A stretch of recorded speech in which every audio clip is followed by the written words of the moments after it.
Bismillahirrahmanirrahim. Hüdapar Medya Başkanlığı olarak son bir ay içerisinde yerel medyayı ziyaret ederek medyamızın sorun ve sıkıntılarını dinlemek için birçok ilimize ziyaretler gerçekleştirdik.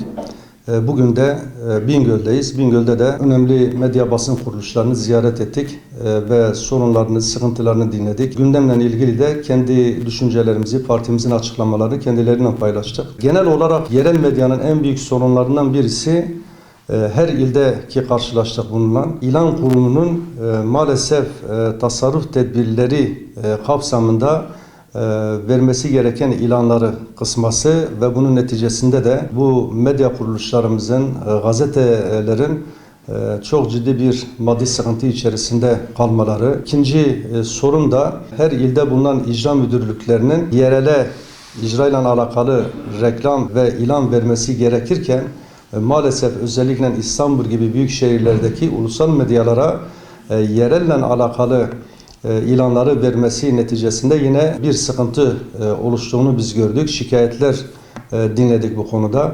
Dolayısıyla her icra kurulunun her ilde kendi yerel medyasına bu tür ilanları vererek desteklemesi gerekir.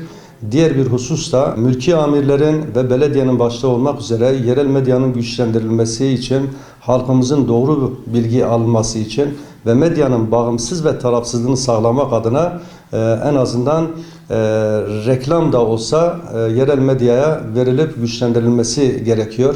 Çünkü yerel medyanın güçlendirilmesi aynı zamanda yerel sorunların çözümüne de katkı sunacaktır.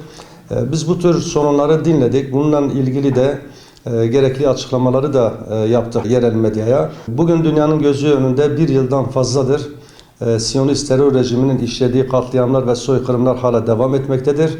Ülkemizde de Siyonist terör rejiminin saflarına katılarak soykırım suçu işleyen Türkiye Cumhuriyeti vatandaşları var. Bunlarla ilgili olarak geçen yıldan beri hazırladığımız bir yasa tasarısı var. Yani soykırım suçuna katılan çifte vatandaşların yargılanıp ve suçlarının tespit edilmesi halinde cezalandırılmalarına yönelik şu anda mecliste bulunmakta. Bununla ilgili olarak hem milletvekillerinden hem siyasi partilerden hem de sözü geçen ve bunlar üzerinde gerçekten ciddi etkileri olan kanaat önderleri, medya, sivil toplum kuruluşları, aydınlar, akademisyenler, vicdan sahibi olan herkesin mutlaka buna destek vererek bu yasa teklifimizin meclise getirilip yasalaşması için bir kamuoyu oluşturması gerekiyor.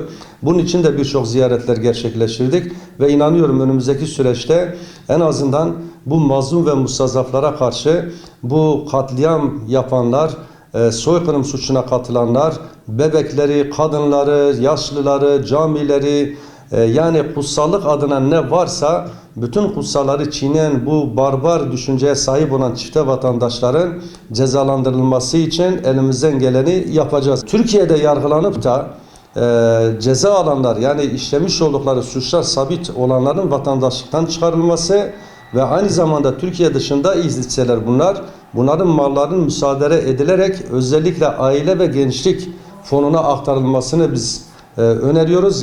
Yasa teklifimize bunlar var. Bunun için de gittiğimiz her yerden destek istiyoruz. Sizin vasıtanızdan tekrar kamuoyundan da bu konuda siyasilere bir baskı oluşturma adına destek vermelerini istiyorum.